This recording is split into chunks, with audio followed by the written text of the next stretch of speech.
Nothing real serious or anything or real painful, but it's there. Sometimes it's hard to get rid of that. Yeah. Yeah. Hurt to, I don't know, we'll see. Another. Dang, going.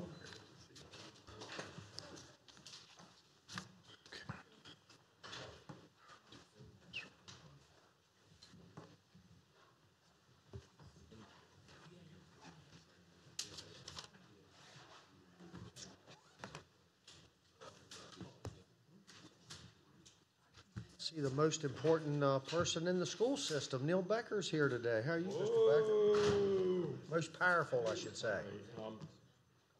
Good morning, everyone. We're going to reconvene and open the session. And if there are any quick reports from county staff before we go to citizens participation?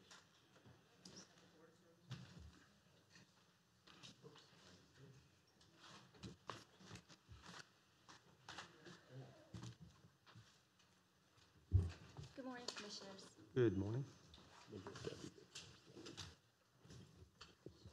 I just wanted to introduce to the Commissioners Mr. Ashley Holloway, the new County Director of Plan Review and Permitting and Zoning Administrator. Hey, Mr. Holloway comes from us from Cleveland, Ohio, and is now a resident of Washington County. He has graduated from Iowa State University with a Bachelor's of Science degree in Community and Regional Planning. Congratulations. Welcome, congratulations, and I see you have a county lapel pin on. Good news. Yes. Good morning, Commissioners. Thank you very much. Appreciate it. Comment on I'm just happy to be here. I'm just ready to get my feet on the ground and up and running. So I'm, of course, here if you ever have any questions about plan review, permitting, zoning. I'm your guy, so happy to be here. Thank you very much. All right, I think there's been a suggestion that we have our picture taken with you to welcome you aboard. So Okay. we have someone that's listening with the camera.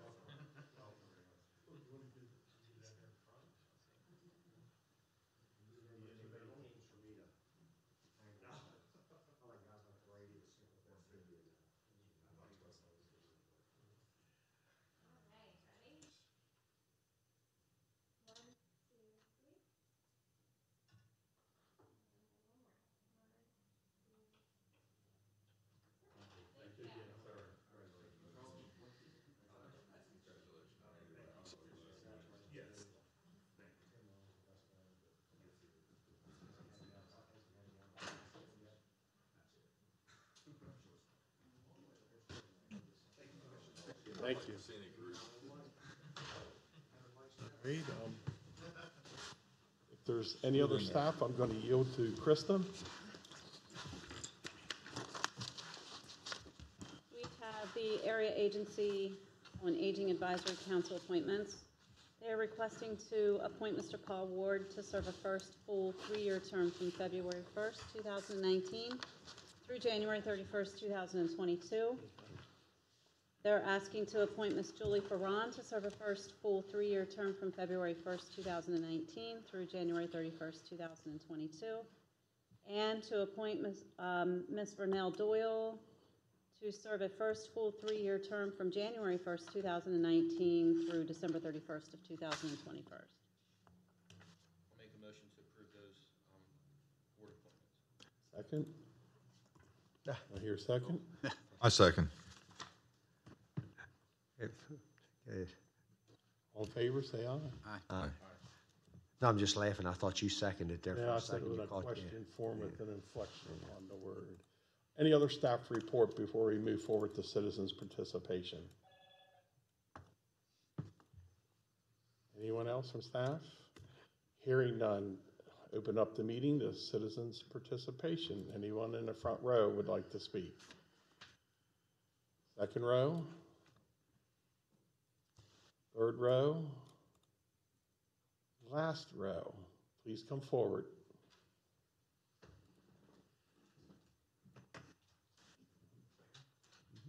Please state your name and address for the record, sir.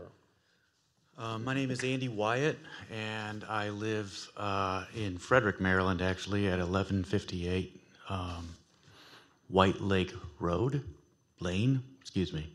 I'm kind of new to town. I moved here a few months ago. I'm the vice president general manager of WDVM-TV. And the reason I wanted to speak with you today was, unfortunately, we're going through a disruption of cable service with our former partners at Antietam Cable. And it's unfortunate that this has happened. It is a business deal, and they are required by law to enter into negotiations with us before they're allowed to carry our signal. And that's where the thing is broken down. At midnight on New Year's Eve, we were taken off the cable system. And we had reached out to them on the 31st and tried to get them to respond, and we have not had any adequate response other than "will pass" was the last thing we've heard, and we still have not had any movement on their side toward getting to an agreement. And I guess the question I'd like to ask all of you is, who else in Washington County is doing the kind of thing that we're doing? We provide more than 50 hours of local news. We're the only ones, I believe, with a camera here right now that is going to broadcast, these meetings, and we have for many, many years broadcast important things for Washington County through these meetings. Through other meetings, we employ 75 people in downtown, and we would like to continue to do so. We've got a rich tradition here, and this is our hometown. This is where our TV station is licensed, and it's very difficult for us to go without 25 to 35,000 subscribers on cable to be able to continue to provide great service like this, like we do for the community, and we love it here.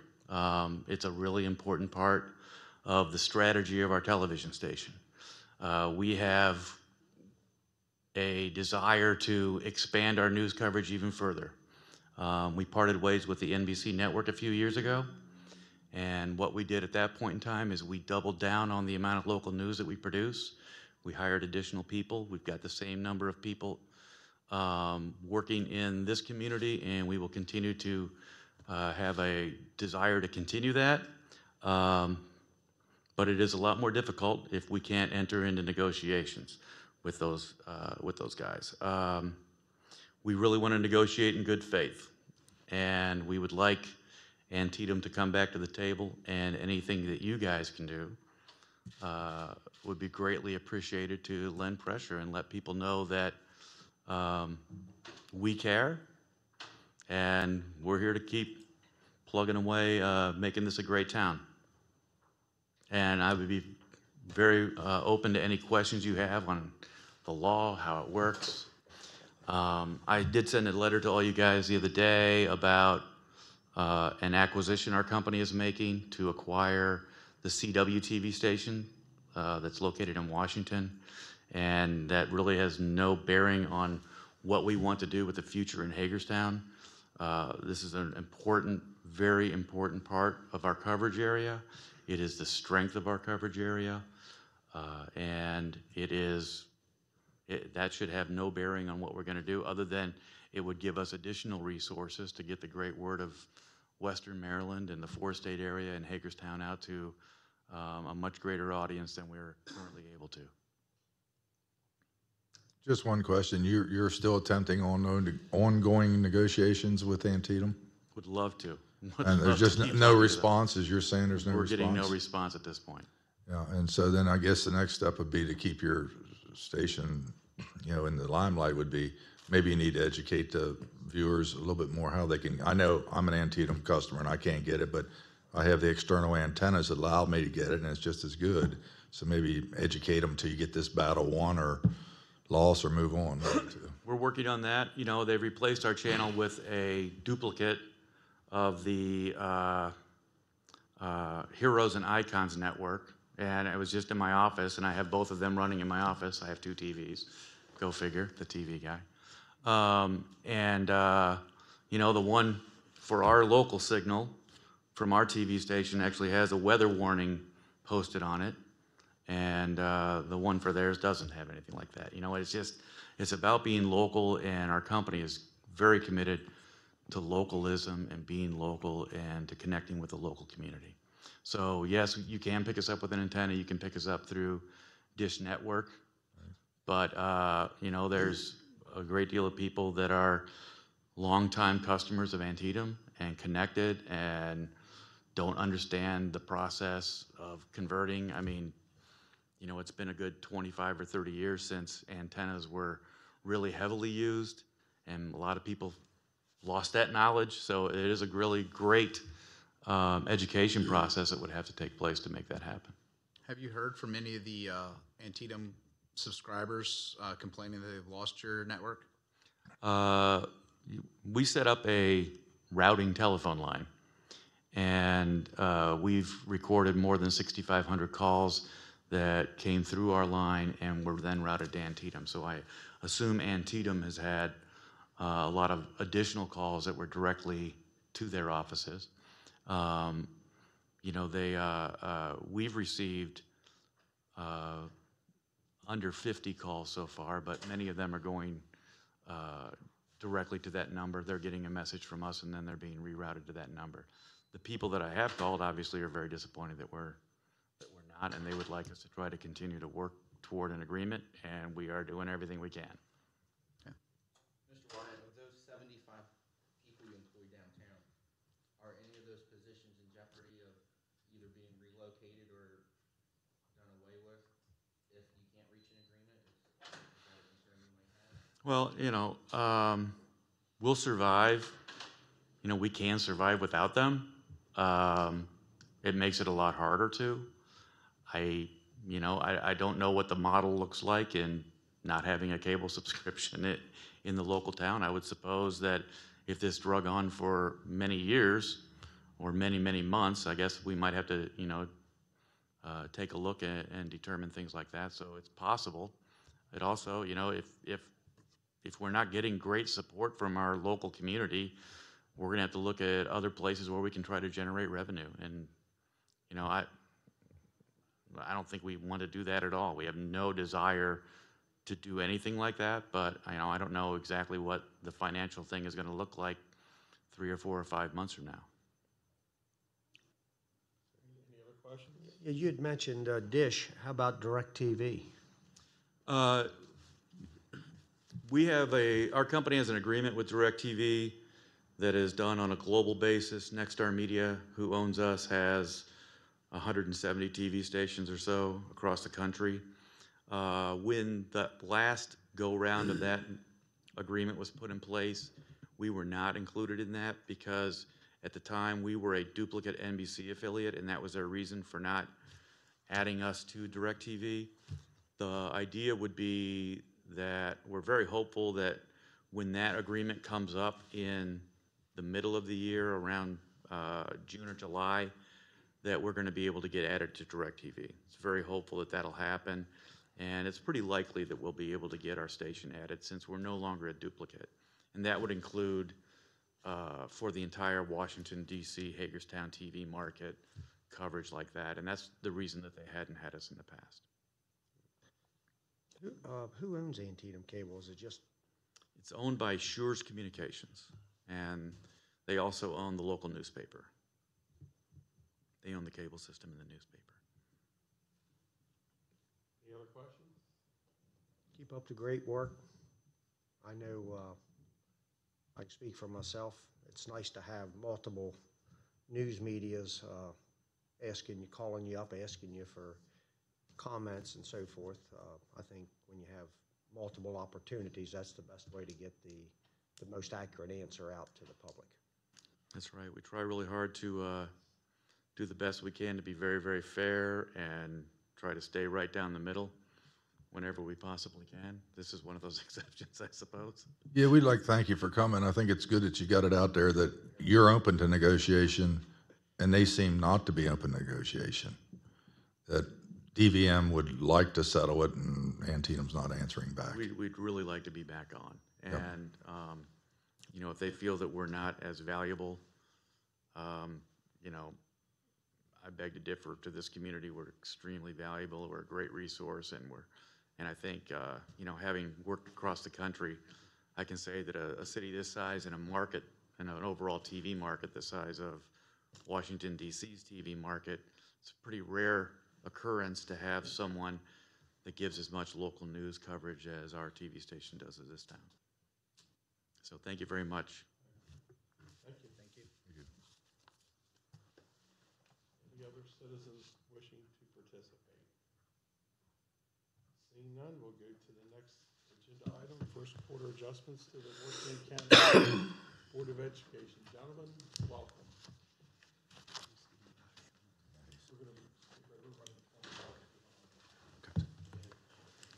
Good morning, Commissioners.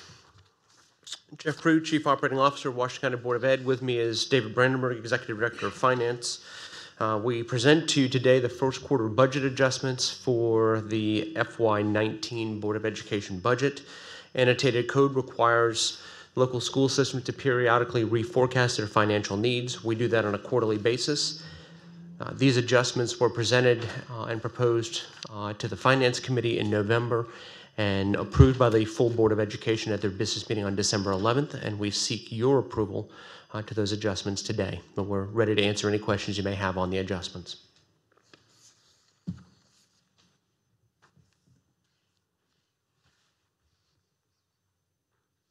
Any questions, gentlemen?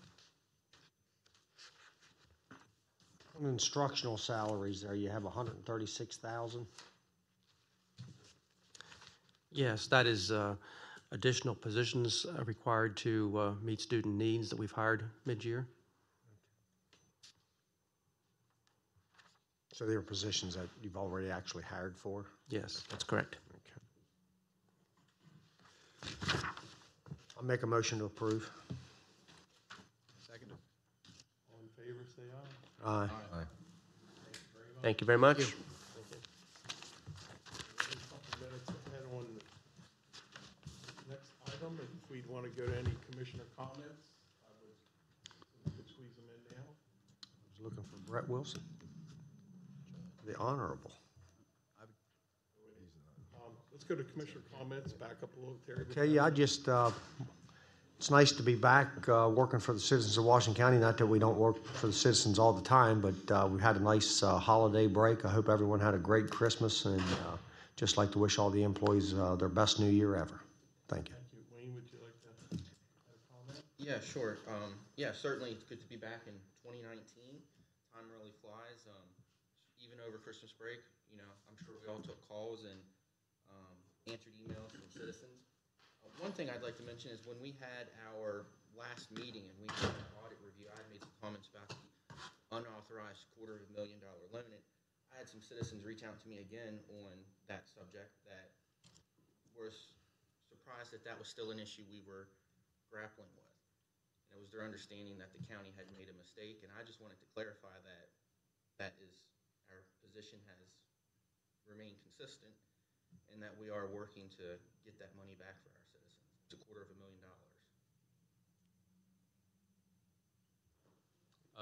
Commissioner Kiefer, I'm not familiar with any error made on the county's part whatsoever. I would fully invite any type of documentation, anything from any commissioner or citizen, whomever, that has documentation of an error to present it, and I would be glad to present that to you as well, and certainly to the county attorney's office. But I do believe the county attorney's office has been working on pursuing this with DEM, our Division of Environmental Management, and I'll let Kirk follow that up with whatever additional detail he has. Well, the matter is where it was when it was last discussed with the board, and I have some additional thoughts regarding the matter that I'd prefer to discuss with you in closed session at some future time. Wayne, any other comments? Thank you very much. Randy, any comments? Well, on a lighter note, I'm glad to be back, first meeting of the year. My goal when I came on the new board of county commissioners, the new board for this term, would be great continuity with amongst ourselves and staff. We're working toward that. Hopefully It's not going to happen overnight, but so far so good. I've already been to a couple board and commission meetings. Things seem to be running very smooth. I've been to the airport, board of advisors and planning, and I met our new planning director, Mr. Holliday. Things seem to be going good there. So I'm enthused. I'm excited. I think we need to cure some of the problems. We have a lot of priorities. I think if everybody follows along, I think it's going to happen. I have no doubts that we can accomplish this as a new board for this term. Thank you. Just a couple things. First, last week I went to the Winter Mako meeting. It was a great meeting. Also, I want to personally thank John Barr for his hospitality introductions out through Mako, different of the other county representatives in the Mako staff. So thank you to former Commissioner John Barr. Also during that, I attended the Opens Meeting Act training. So I've completed that training, and it needs to be put in our minutes that I can be one of the designees for that training. Something that I've mentioned actually in the swearing in, and I'd like to follow up with this Sunday after church. John Wesley United Methodist Church will be walking to Bulls and Bears Restaurant. And we're going to continue doing that the first Sunday of every month. And I'd like to invite all the other churches in the walking distance in the area to do the same. I think it's going to do two things. One, it could bring the communities together. And if you look at the churches in this area that are walking distance, imagine if we had 100, 150 people walking downtown Hagerstown on a Sunday afternoon to go grab lunch. The perception would be unbelievable, and I think it can benefit our community. Lastly, going on with Commissioner Wagner here. I've had a lot of thought about this, but I think it needs to be addressed. There's been some media reports about the workplace environment for the employees of Washington County government. And I want to say that if you feel like you cannot file a valid complaint or grievance, please know that I will personally make sure that there's no retaliation against you. But at the same time, I cannot and will not act on rumors. So please feel free to reach out to me directly to legal if you need to, with your concerns, and I'll make sure that your information is kept in the utmost of confidence. Also at the same time, we've made this comment a couple of things. With the approval of the board, I do believe we need to take a look at our grievance and complaint procedures, and I would like HR and legal to do that with the board's approval. Consensus for that to take place? Sure. No vote needed, just Thank you. consensus for that, or? That's it. Thank you. I also agree with Commissioner Monmouth's comments about any employee's free to contact me anytime.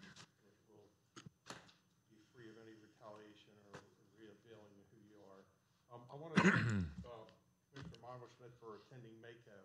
With Commissioner Barr now no longer on the board, that presence down there is lacking. So I thank you for picking up that slack in your volunteer to be on that committee for Mako, representing Washington County. Yesterday, I did attend late in the afternoon the ribbon cutting ceremony for Emeritus Medical Center. What an amenity for that part of Washington County, or Washington County at whole, to have that brand new medical facility there for urgent care, and I think that rehab unit and other services. So that was a very good moment. Last night I went to Funkstown for their swearing in of their officers, and one of the things that was discussed there, the need for more staffing, maybe perhaps more funding, and it's just not a Funkstown or Washington County problem. Across this nation, volunteerism and staffing for emergency services are in need of support.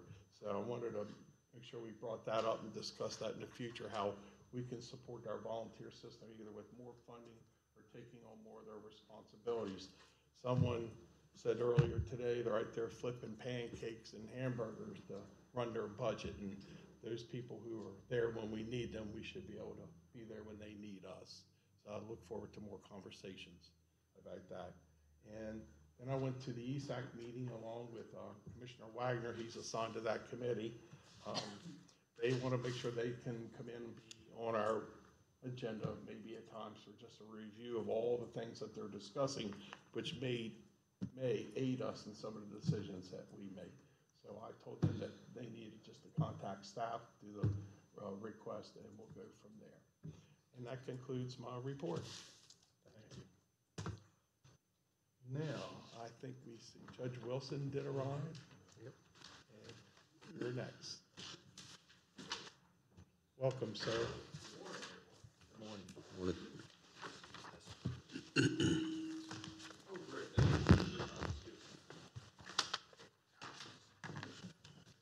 George Brad. Well, this was just his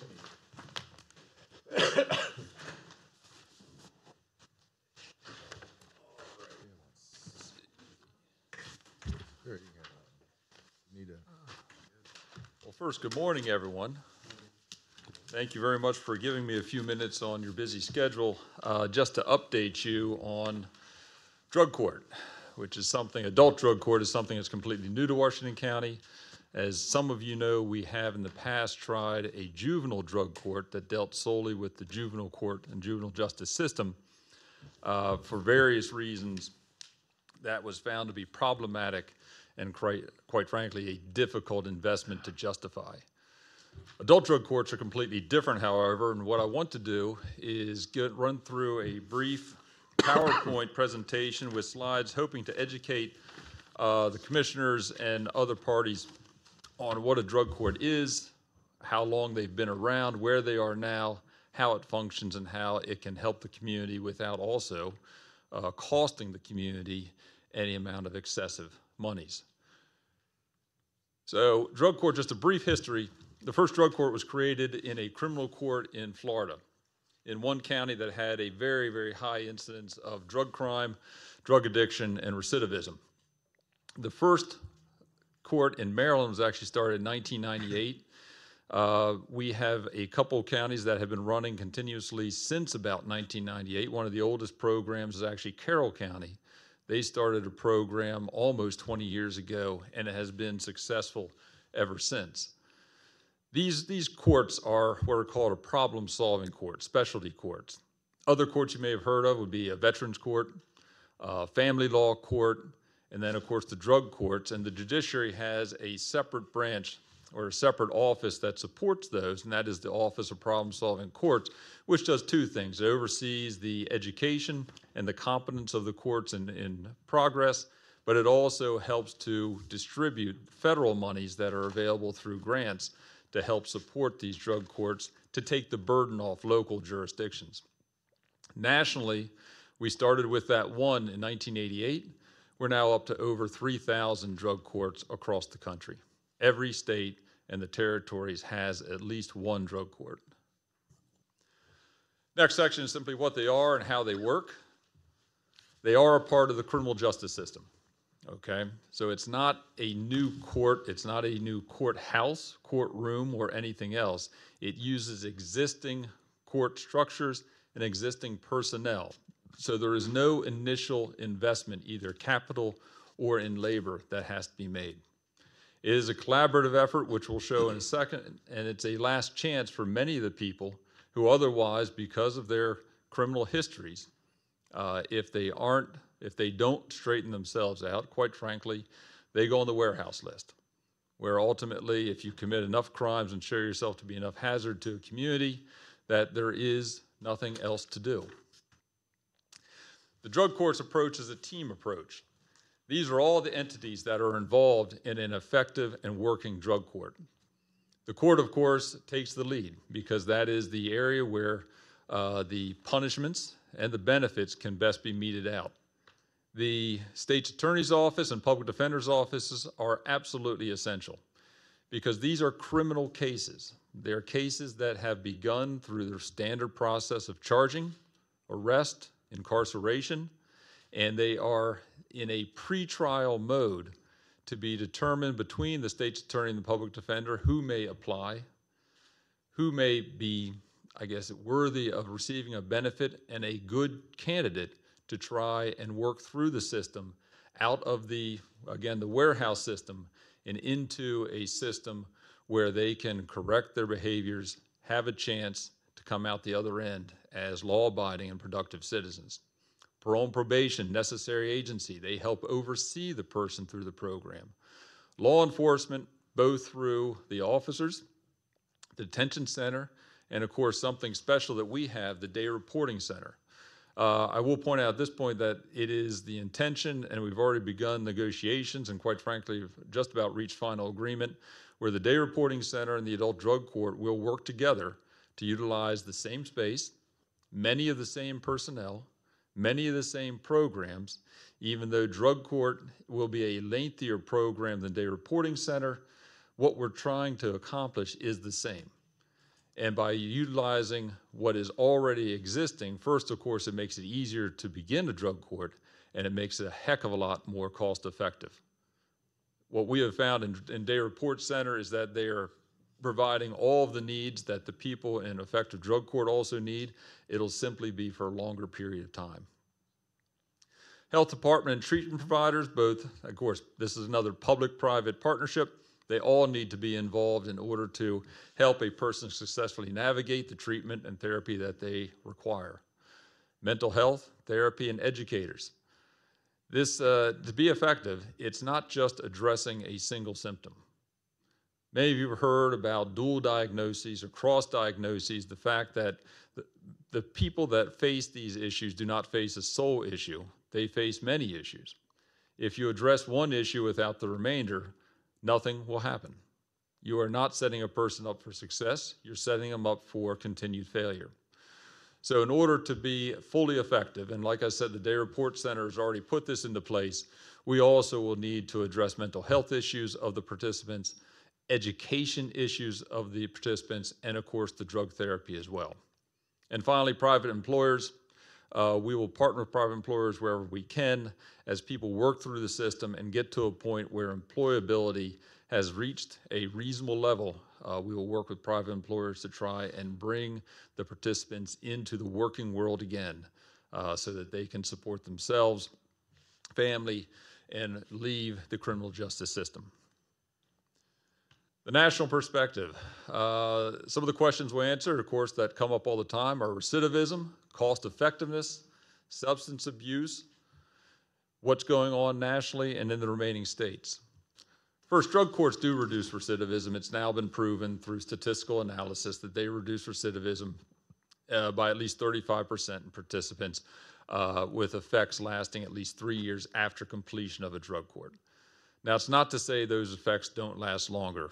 That's just the data that we have. So for at least 3 years, we are significantly reducing the rate of recidivism among participants in a program.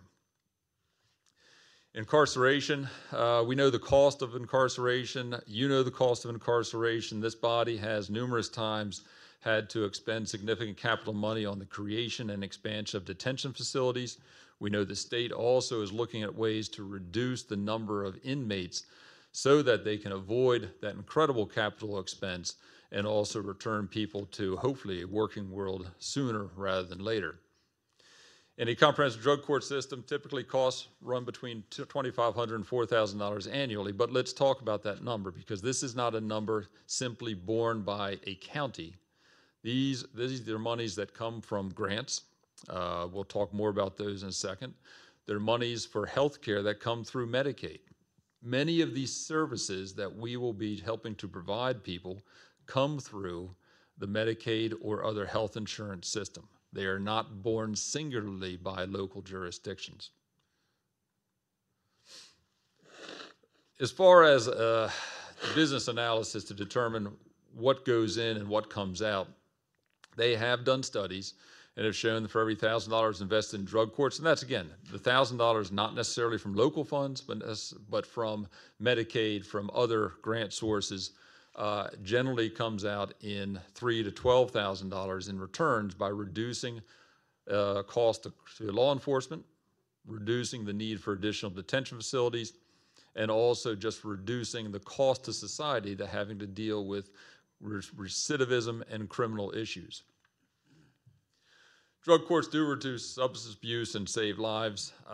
This body has well versed in the amount of lives that are being affected or lost by the addiction crisis that we have faced for several years now.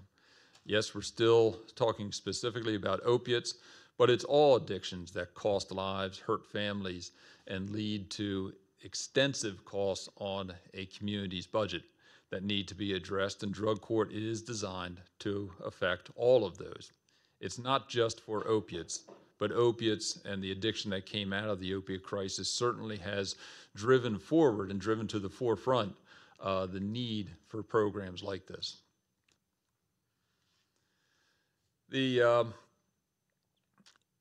purpose of a drug court, as opposed to a simple incarceration or a simple probation, is to provide a wraparound service for an identified defendant who has gone through a rigorous program to determine whether that person is, first, suitable for the program, second, willing to participate in the program, and three, is certainly worth maintaining in a program to try and achieve the best results.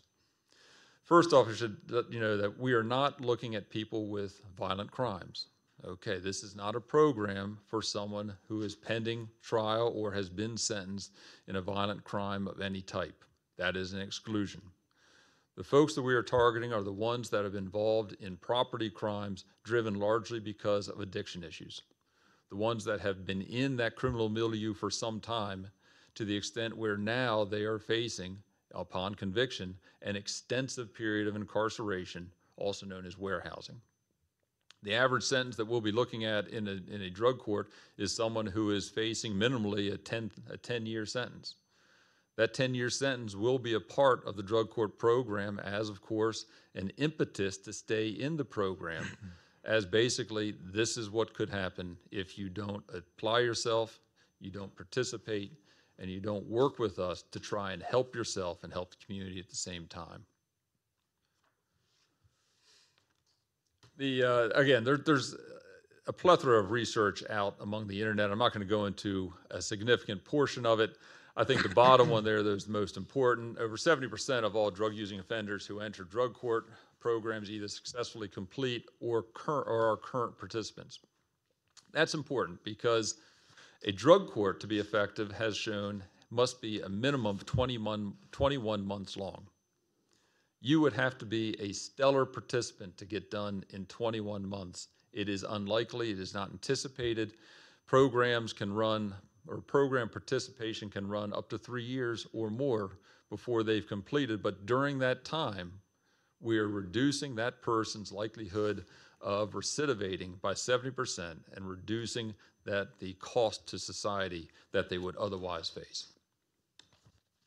As I indicated, drug courts now are in all 50 states. There are also over 3,000 drug courts nationally, and that's actually a number from about a year and a half ago, so it is significantly higher at this point. As far as supporting the drug courts, again, it's a partnership among government branches as well. It is necessary that executive, legislative, and judicial branches all work together in order to succeed on this front. For the purposes of the Maryland General Assembly, and again, money issues are always incredibly crucial in any program. It was back in the HOPE Act just a few years ago in the legislature that we passed the HOPE Act, which among other very important tools towards addressing the addictions crisis, also recognized that additional monies are needed for the Office of Problem Solving Courts to help fund and create those courts. And so the General Assembly authorized transfer of up to $2 million to help those courts statewide. Last year, the Office of Problem Solving Courts put in a request of only $753,000, which was still significantly more than they had in the past. The reason being that there's no reason to request money if you're not ready to spend it wisely. As the Office of Problem Solving Courts has created additional problem solving courts across the state, such as our own, and we get them moving, they will request additional monies from general revenues in the state so that we can make sure that those fledgling programs continue to thrive and do become as successful as the other existing programs at this time.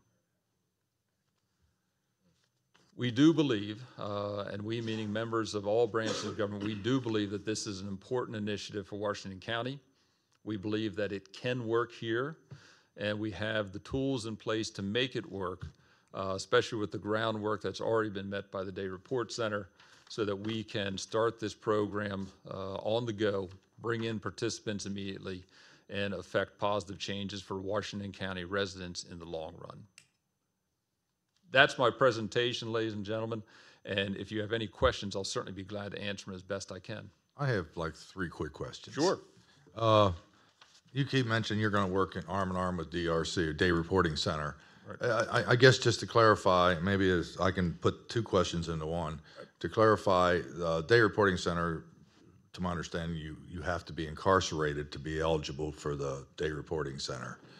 You have to be in jail. Now, in your situation, they'll be coming into court. Is that correct? You've transferred directly from a cell to Day Reporting Center. Is that? No, that's not actually correct. They do have to be, and I know Becky Hogemeyer is here, certainly has all the details, but for Day Reporting Center, you do begin through the detention center because they have to go through a process of making sure you're qualified for it, looking at your background, and that can take up to 2 weeks generally to determine. Also, you need to have what's called safe housing or substance-free housing, and that's a part of that process. But the participants, after they get into Day Report Center, just as they would in a drug court, would then be returned to inspected community housing. It may be one of the safe houses that we already have, such as Oxford House or other facilities that they're drug and alcohol intolerant. They are sober living. It is not the goal to return anyone to a community location where the problems already exist and arose. So know that they will begin in jail. The participants in our program will likely begin in jail, most of them at least, though it's not mandatory. And then they are transitioned out into sober living so that they can have the best opportunity to not only take the program and the benefits, but not be in such a controlled environment where they can't put them into practice. So an example, I'm breaking and entering to steal money for a drug issue. I come before you in court, and I have a drug issue. It was a fairly nonviolent crime, breaking and entering. Yeah, it's a drug issue and a stealing issue. Quickly, not quickly, but I don't want to take up too much time. Sure. What would the steps be? You at that point would do what? If I, in your opinion, qualified for this? Let me back you up one, because burglary is one of those, residential burglary is one of those crimes that we would not immediately look at. There's a victim involved. Now, what we've discussed as a team and we plan to put in practice is for something that has a victim, such as a residential burglary, even if it is technically a property crime, for division of correction purposes is seen as a violent crime as far as parole would be concerned. So that is not an offense that would automatically qualify for drug court, or we would have to go through a process. Let's say that the person sold cocaine. Okay, sold cocaine, faces up to 20 years in prison. The first thing would happen, at some point after the charging, one of the agencies that comes in contact with that person would make a referral to drug court to determine whether that person was qualified or not. It could be the law enforcement that arrested him. It could be the detention center if he or she's being housed. It could be the public defender's office, state's attorney's office. It could be on the court's own initiative. Once that process begins, our drug court coordinator, Jennifer Bricker, and her team would run through an evaluative process that would find out what the person's criminal history is, would run through a battery of recognized tests to see what the person's addiction level is. What we're focusing on here are the people in the most critical need of care. So the person that perhaps is doing this maybe uses drugs, but as far as the crime being driven by drugs is questionable, that would not be a high priority person. The person whose drug addiction has taken over life to the point where they are driven by that need, that is a person who's going to rise to a high priority level for getting into the drug court program. We're looking at probably, we're hopeful of getting 40 to 50 participants on a rotating basis. This is not a program that is for the masses, for thousands of people. This is a program for those most hardened folks who, like I said, because of the addiction, the past criminal history, this may be a last chance for them to resolve their issues and return to society instead of a cell. So that's the process. Then once they are approved, they would then go through a process. It could be through a detox process. It could be a 28-day inpatient, whatever is determined needed by that person, by the team. And eventually they would move out to sober living while they go through the remainder of the drug court process. And they would spend a series of things at the day reporting center after that, I would guess. It would be up to 21 months. It would have everything from education, drug therapy, mental health therapy, physical therapy.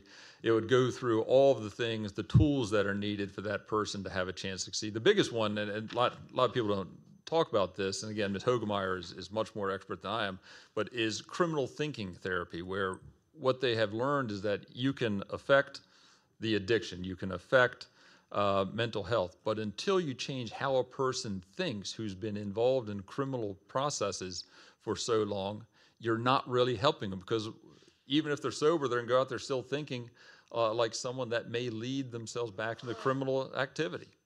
So that's been a part of the day reporting program that's very exciting, that we think will have very good results as well. All of that's needed.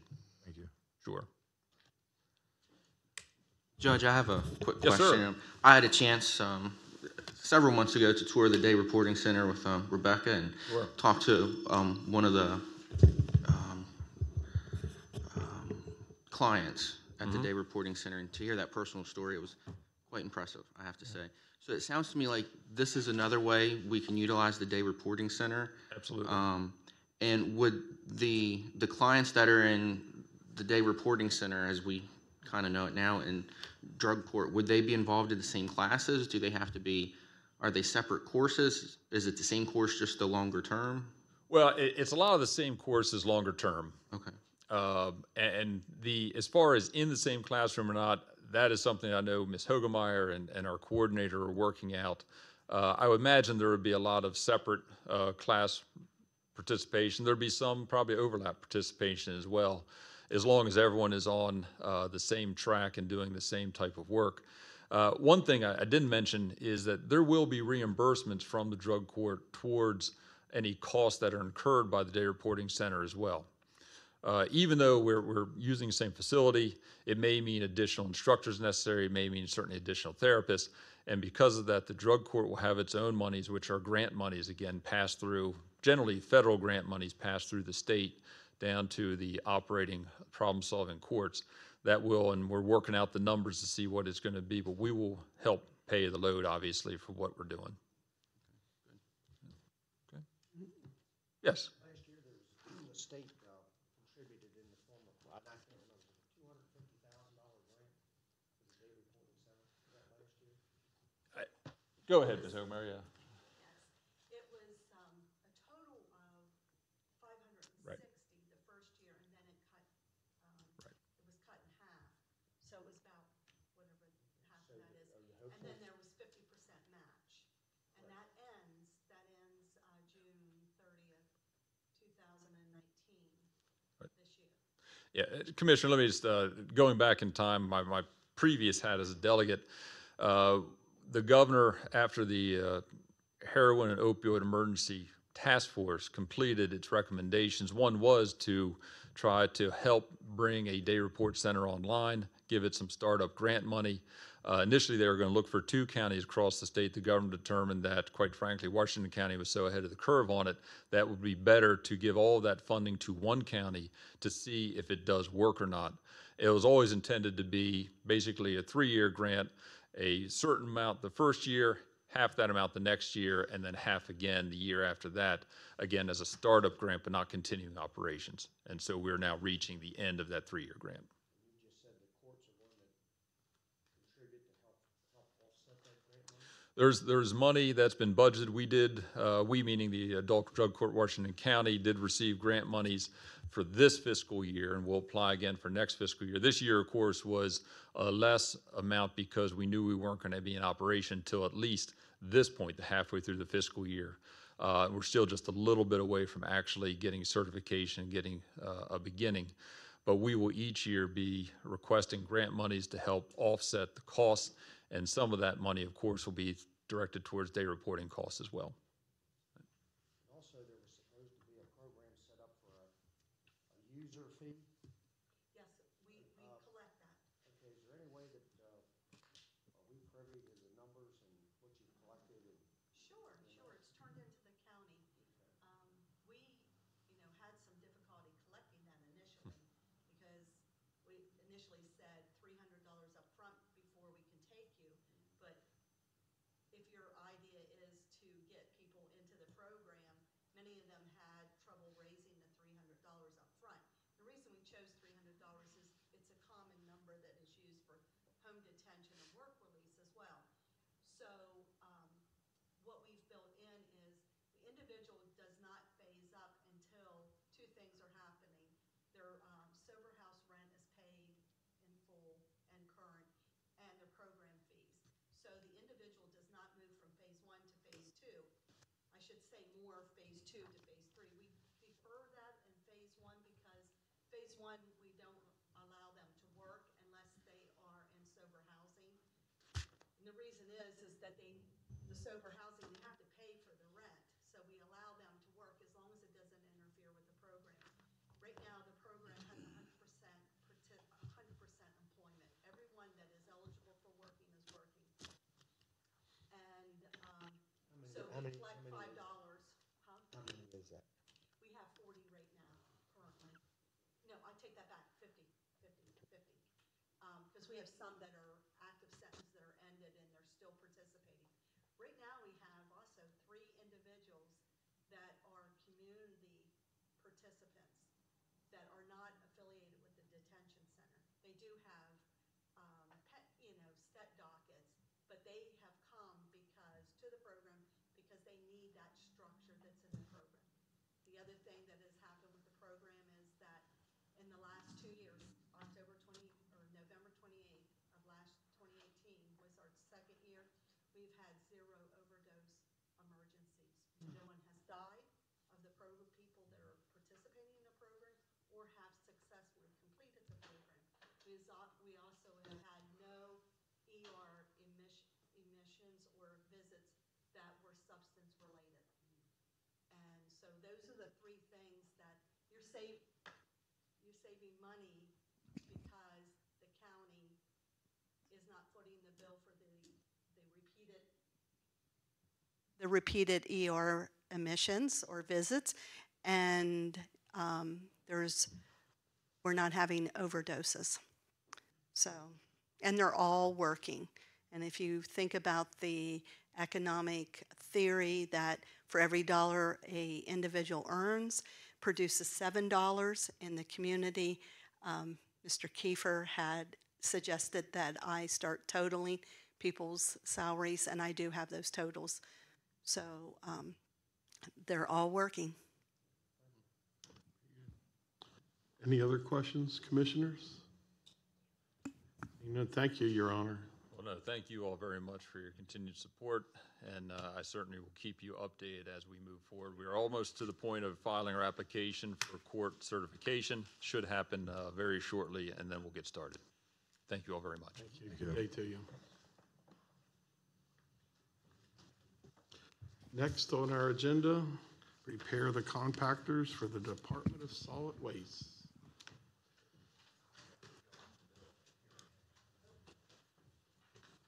Good morning, Mr. Mason. Good morning.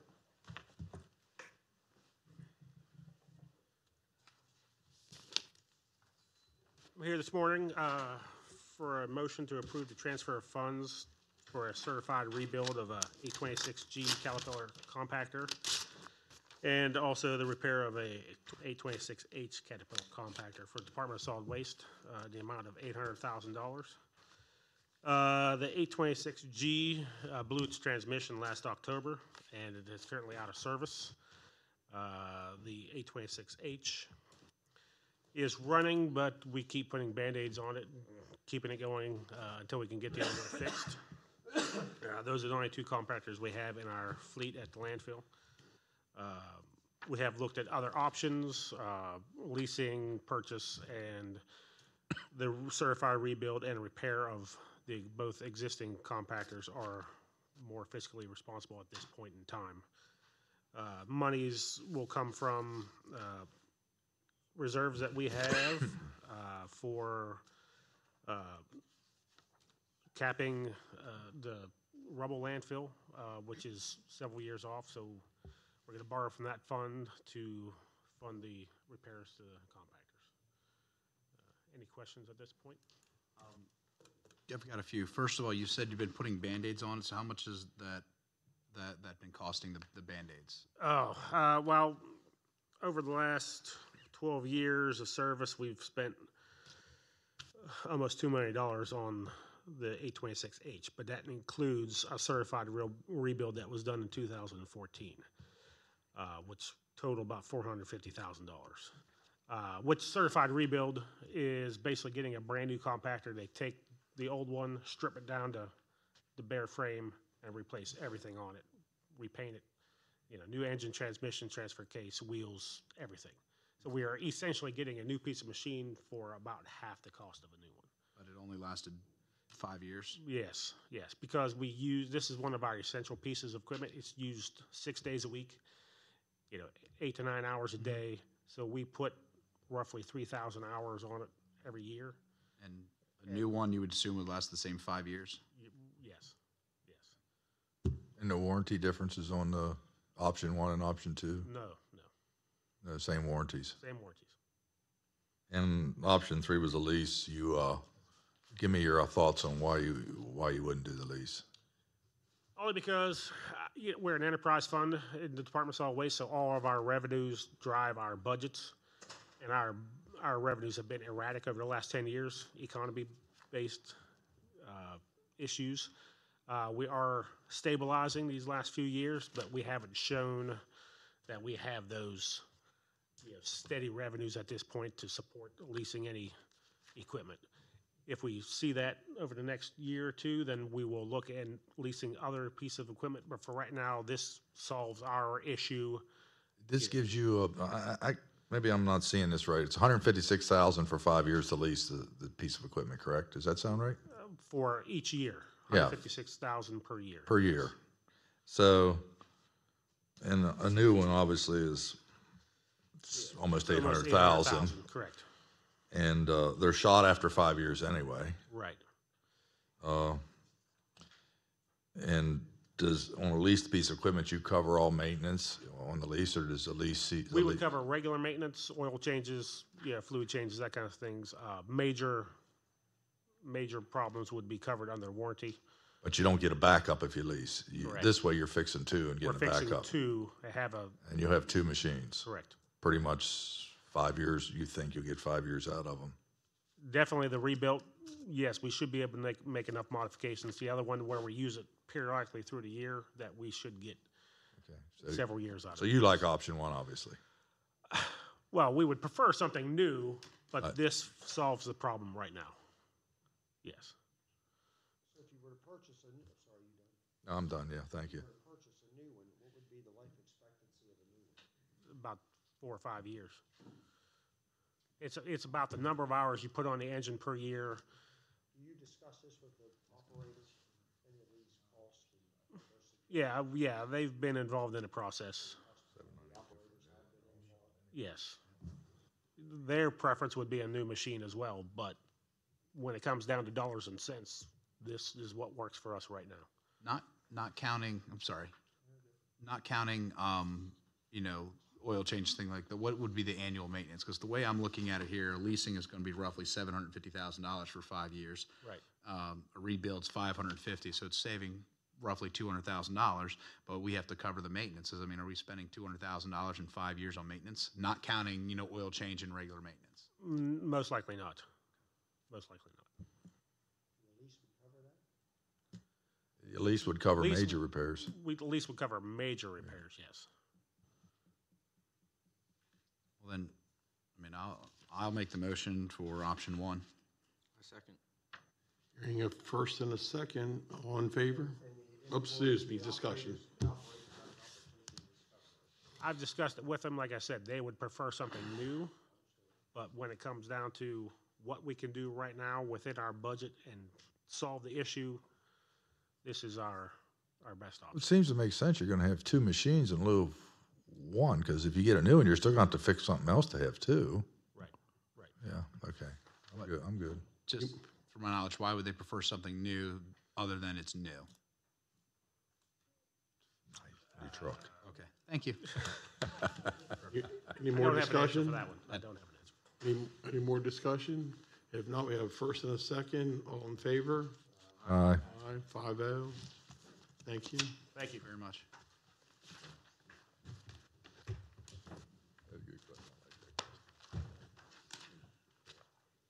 Next, Microsoft. Hey, there's Ron Wick.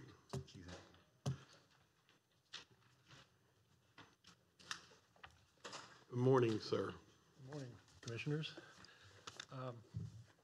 I'm here to present for you to approve the Microsoft Office 365 annual license renewal subscription. This is year 2 of 3. Can I ask Dave another question? Dave, we just paid to repair a machine here a year ago or so. Neither one of these machines are that machine, are they? No, the most recent large repair we did was $130,000 for one of the dumpsters. I'm sorry. Go ahead. Oh, okay. So this is year 2 of year 3. We just recently purchased additional licenses. That's why it's taken it over the $50,000 limit, and we have to seek board approval. The counties, we are in 15th month into the migration process, hopefully attended by the current current calendar year as opposed to the fiscal year. So this is, we're buying the software licenses through the Maryland State contract, and therefore we'd like your approval. Any questions? Commissioners, any questions? I make the motion to approve. First, is there a Second? First and a second, any more discussion? All in favor, say aye.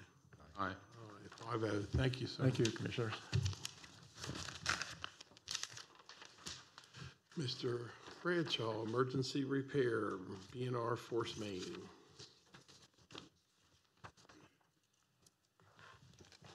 Good morning, Commissioners. I'm bringing before you today a change order to our contractor that's been awarded the emergency repair to fix our force main. The change order is in the amount of $114,750. It basically has 2 items associated with it. One of them is we want to replace an additional manhole on Dot Food side of the railroad tracks. Upon further inspection, we determined that manhole was actually structurally unsound and it needed to be replaced, so we asked the contractor to give us a quote for that. Item number 2 deals with the bypass pumping. We had to change the location of the bypass pumping a little bit, so that required additional piping. But the biggest problem is we're now getting into the cold months of the year, so the contractor is going to have to build a structure around these pumps and around the manhole to protect them from freezing at night. And that's what item number 2 there is, the $49,750 part of the change order. We do have funds available in our current CIP project, LIN 040. And so I'll bring, if you have any questions, I'll answer them at this time. On that number 2, you said that they're going to be building something to protect the pumps from freezing. Yes. Any pictures of what they're going to be building and how many? There's 3 8-inch pumps, which are basically trailer-mounted pumps. They're fairly large pumps we're putting out there, and we're going to have 3 of them. They're going to build a wooden structure. It will be insulated. I do not have any drawings of what they're proposing to construct, but pumps are probably 6 feet long, 3.5 feet wide on a trailer, and there's going to be 3 of them side by side with all the associated piping, and plus it will also have to be around the manhole too. So it will be a fairly large structure they're going to have to build to protect these pumps. Just a quick question here. It said, right here, while preparing to do the work, the county operated the gate which broke. Since the gate is inoperable, the bypass pumping needs to be relocated. Have we looked at fixing the gate? You can't fix the gate while the flows are live. Whenever we do the bypass, that part of the system will be taken offline. We will repair the gate with our maintenance forces at that time. Can I ask a question, President? Do these structures require some sort of heat in them or anything like that? More than likely, they will have to put some type of propane heat in them. Probably just be like a contractor's propane heater overnight. I guess it's going to depend on what the temperature gets over the next. No, that's included in their cost here. The structure includes heating it, insulating it. It's all in the contractor. For me, I'd like to see a picture of what's being built. That's just my decision. You all do what you want. Just two questions, Mark. Given the size of the change order, we had talked about having Sarah's office, more specifically Rick Curry's concurrence on this, and I presume that is the case. This does. We talked to Rick about this change order, and his recommendation was we bring it before the board for formal approval. And the permits for these structures that are being discussed, the permits would be the responsibility of the contractor? Yes. The only other option, Vice President Baker, would be on a cost basis, which that could be something that's brought up before it's executed. I would prefer to We are work on those scheduled to thoughts. start tomorrow morning because we do have sewage flowing out on the ground at this time, and it's been occurring for some time while we tried to work through the railroad permitting process. So, I mean, I can bring back a picture after we build it, if that would be adequate. I'm just not comfortable supporting it until I see what I'm paying for. And if I could just add a That's little bit, I mean, this is a main line that comes into the Conococheague plant, so there's a significant flow on it. And having to go through the railroads, because it's part of the railroad property, we had to get easements and everything through the railroad. And that took way longer than necessary. And by the time we got through that process and got the approvals of the railroad, it put us into this time frame, which now we have to be very concerned about freezing. And all of the repairs that have to be made to the line, the gate, the manholes and everything can only be done with the bypass pumping system in operation and protected from freezing. Right now, we've got people that have to go out there every day and check and report back to MDE since the leak was detected. And we've been reporting back every day, and they keep asking us when it's going to be repaired. We've got the spillage contained to one area, but it still is spilling out, and it needs to be taken care of ASAP. So once this is fixed, then the gate can be fixed. So this is kind of like a temporary fix, if I'm understanding correctly, because then we're going to fix the gate.